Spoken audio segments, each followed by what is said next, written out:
Huomenta. Nytpä leivotaan sämpylöitä. Tää on kohonnut tunnin tää taikina. Se on sämpyläjauhoa, kaurahiutaletta ja ruisjauhoa. Hiiva oli menossa vanhaksi, niin ajattelin, että pitää tehdä sämpylöitä.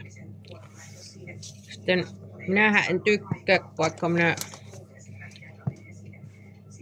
liimoissa lilluttelen käsiä ja muussa, mutta mä en tykkää taikinaa, jos menee käsiin. Minulla on hanskat.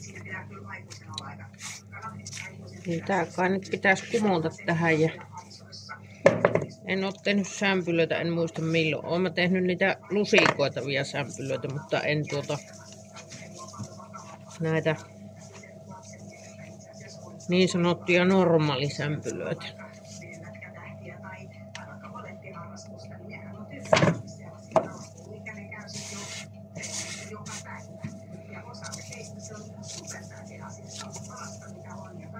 Onko se Enska-ukko, se on tuolla lattialla katsomassa tätä hommaa, että tulluuko tästä mitään. No en tiedä, katsotaan. Suot sitten, kunhan on valmiita, niin maistaa.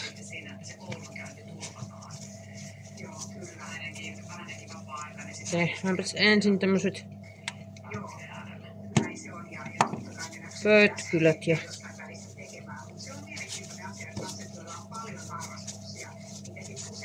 siitä leikellään sitten. Ei mitään hajua, minkä kokoisia ne pitäisi olla, mutta jos tuommoisia pieniä sämpylöitä tehtäisiin.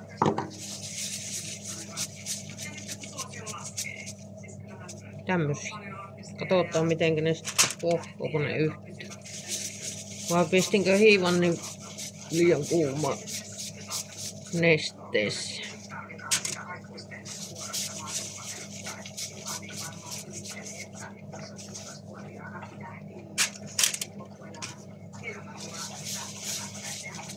Nää saa nyt tuossa pellillä vielä kohota puolisen tuntia ennen kuin paistetaan. Ja sitten kai ne on siinä syötäviä.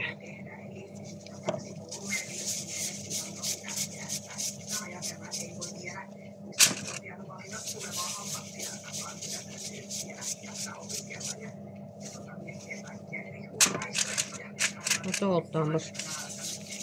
Montako myös suohan tullut. On tästä varmaan pari pellillistä. Ruisleipäähän mä yleensä syyvän, mutta ja se on sitä Leenan parasta ruisleipää, kotiruisleipää. Pitää syyvää, mutta välillä on ihan mukava syyvä jotakin muuta leipää. Ja hirveästi en tykkään niistä vehnänössöleivistä, että nämä menee paremmin tämmöiset, missä on ruista ja kaura ja täysjyvää vehnää ja semmoista.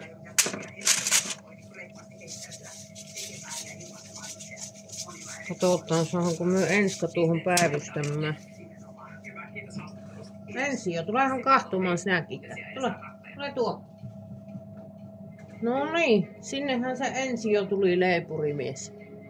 Kahtele siinä, niin leivotaan. Sitten kunhan valmiit, niin maistetaan. Ei vielä. Ensimmäinen pellillinen. Oho, yksi lähti jo valumaan. Pannaanpa se kohkoamaan tuonne uunin päälle lämpimään ja tehdään toinen pellillinen.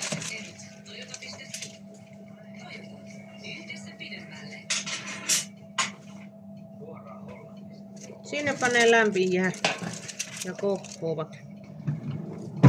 Kohkoavat sen puolisen tuntia. Niin eihän näihin tarvitse sitten kun oivariinia päälle. Ja